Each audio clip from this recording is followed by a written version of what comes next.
next speaker is Carlo Cafiero, representative of the Department of Predictive, Preventive and Personalized Dentistry from Italy.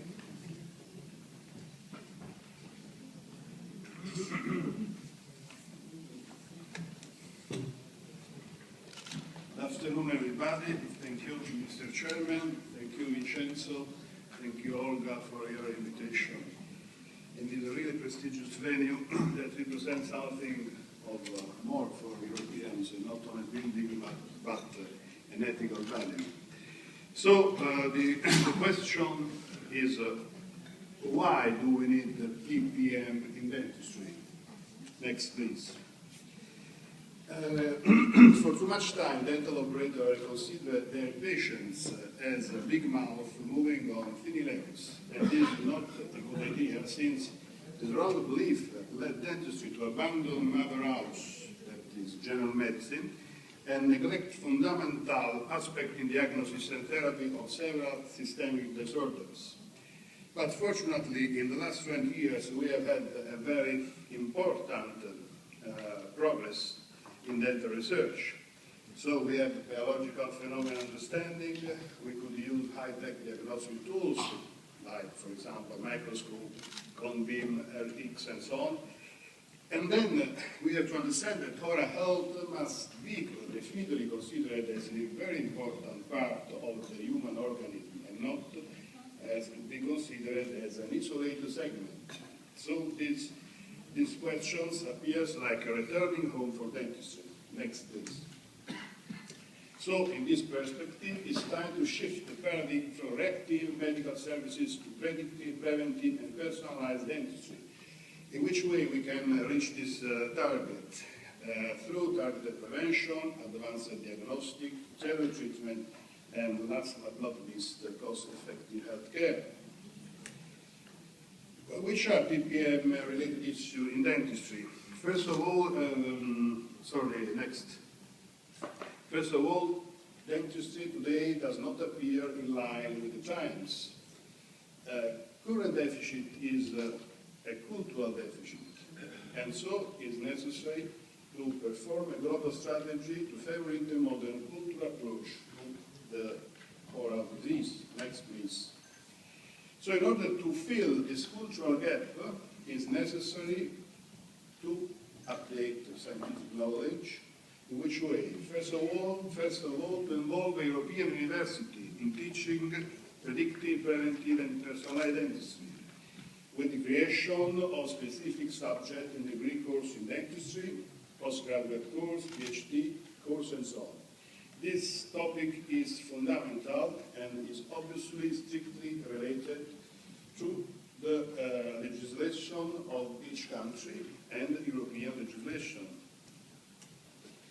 Then, second very important point, next please, okay, is to stimulate dental operators in publication of scientific papers on PPPD. These papers are strongly requested in order to update knowledge in dentistry, dental hygienist, and chairside assistant. Then, we should favor publication of textbook on a topic, since textbooks represent the feather in the cap of our teaching activity.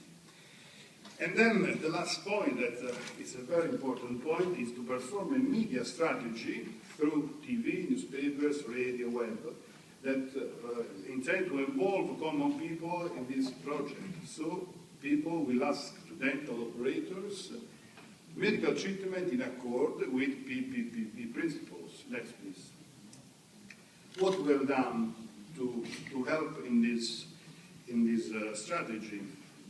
Our department of dental department in last June published 2 works, one from Italian school, Naples University, another from the colleagues from Russia, Professor Kuni, that I identified the Russian colleagues.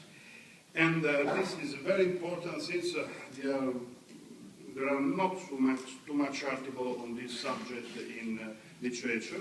We are proud since we obtained red flag access. That means that this article, this argument, have had a lot of access in a very few short period of time. The future activity that we intend to do, we intend to publish together with Springer high didactic value textbook on specialized educational dental topics. But which are, this is my convincement, we have to discuss with colleagues, which are the most linked specialties in dentistry with predictive preventive personalized medicine? Probably, I think that there are oral pathology and periodontology, and I explain why. Oral pathology, because systemic pathologies could show early oral clinical signs. This is a very important topic, since it is my impression that not many dentists put attention on this very, very, very important topic. This is a leukemia, it's not a gingivitis. So if you go, sorry, you have to go next. Go next? Next. Okay. This is a leukemia, it is not a gingivitis.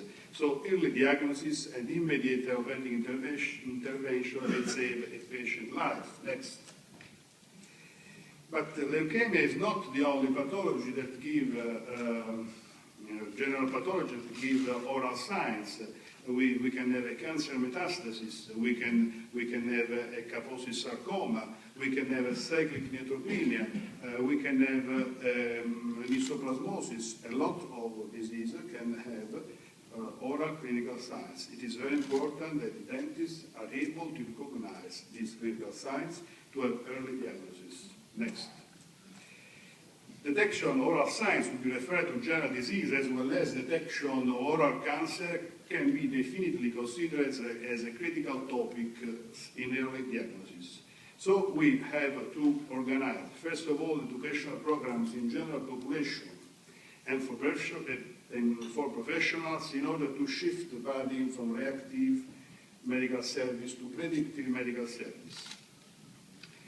This is a very important topic, since we have to realize participatory medicine in the sense that the patient must be driver of his own health and not only a side person. A network of dental and medical centers in which tight links between oral and general health are considered as a priority, and then multidisciplinary research groups covering the different aspects of preventive dentistry and budget connected. Next, please. The other very important disease, oral disease, that has a strong link with general health is periodontitis, of course. Periodontitis constitutes a unique model of chronic oral disease strictly linked with the many branches of medical research, as genetics, microbiology, and immunology. Next, please. And periodontitis is the first cause of thought lost in industrialized world. Generally strikes person older, 40 years and more, and I think that it has to be definitely considered as a social disease, since it might determine seriously the treatment of stomatogenic organ due to identities. It is influenced by environmental factors and lifestyle, involvement as cofactor in pathogenesis of several general illnesses. Next, please. In this slide, we try to condense it, a very difficult, very, very difficult concept, but now I will try to explain in a few minutes. Periodontitis is probably influenced by several environmental risk factors. First of all, smoking and diabetes. So since we are going to face a dramatic emergency in diabetes in the world, we have to consider that a complication of diabetes is periodontitis. Other risk factors like obesity, osteoporosis, and stress are still being debated, since there are some scientific papers that demonstrate that, for example, obesity can have influence on periodontitis. Others contest these results, but it's research. And then there is the other phase of the problem, since periodontitis seems to influence negatively, obviously, diabetes, and for some authors can determine very dangerous pathologies. Next, please. Lack of diagnosis of periodontitis, what can happen? What can happen? Tooth loss. Periodontitis might lead to a partial or complete tooth loss. The natural history of the disease is tooth loss. Periodontitis enters total prosthesis. Total prosthesis means detrimental quality of life. Next. Next, please. Some authors hypothesize a two-way influences between diabetes and periodontitis. Let's see what it means. First of all, we just said before we are going to face a dramatic diabetic emergency next year. We know that type 1 and type 2 diabetic patients are at increased risk of periodontitis, which was defined as the sixth complication of diabetes together with retinopathy, nephropathy, and so on. The severity of periodontitis has been proven to increase with the onset of diabetes at a younger age. So we are going to speak about nutrition. Some authors pursue a two-way relationship in which periodontal therapy can improve metabolic control in diabetic patients with the reduction of APH levels. In contrast, non-significant reduction in these values was recorded in several studies. So a recent Cochrane review summarized that it is necessary to do further controller studies. The third very important point is unsustainable healthcare costs. If you lose all your teeth, you have to face costs. So you can put total prosthesis. But if you want to, like in this case, put all implants, next please, next, all the implants on the upper arch, you have to pay a lot of money. Next. There is this program, Europe 2020 initiative, that I know that is on prevention and early diagnosis of frailty and functional decline, both physical and cognitive in older people. One of the key determinants of frailty is malnutrition. Malnourished older people are at risk of experiencing falls, prolonged hospitalization, and so on. Many causes of malnutrition have been proposed. Between this, we think that the difficulty in mastication of aliments can contribute in some way in malnutrition. So periodontitis determines teeth loss and consequently difficult mastication of aliments. So we speculate that periodontitis has to be considered as a risk factor for frailty in adults. Next. So it's a time to shift from reactive to predictive approach. Now standard periodontal diagnosis is a reactive approach. Futuristic periodontal diagnosis through high-tech diagnostic tools is predictive periodontology. Next. What predictive, preventive, personalized, and participatory medicine can do for dentistry? Next.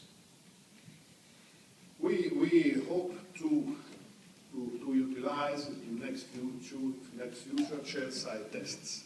Chair-side tests can give to the operator, to the dentist, immediate indication on dental health of the single patient to dental operators. These tests are based on whole saliva, gingival fluid, or cells. Next.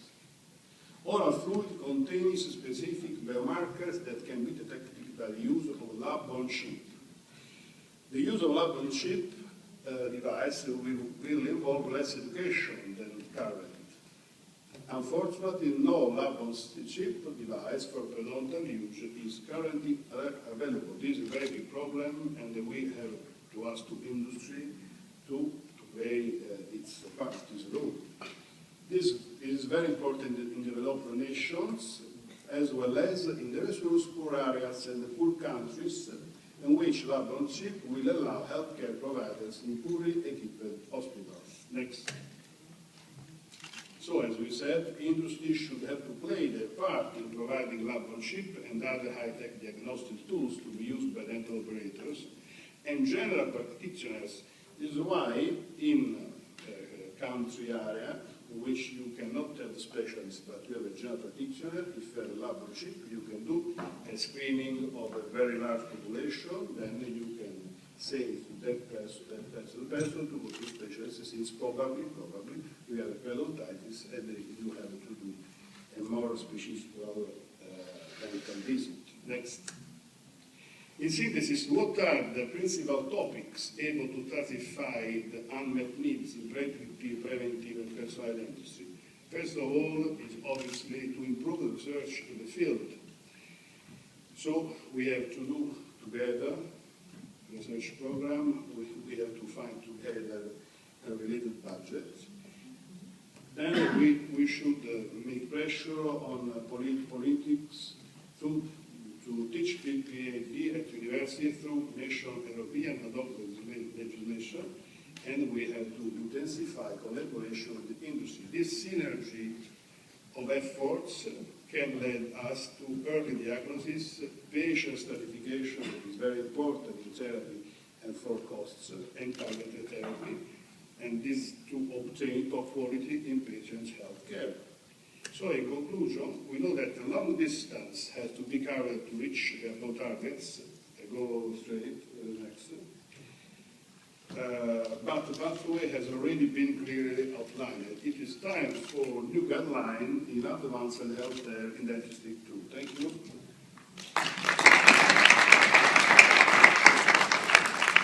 Thank you very much for this talk, which shows clearly the multidisciplinarity of the PPPN, which doesn't mean only oncology, cardiovascular, and neurodegeneration, but dentistry as well.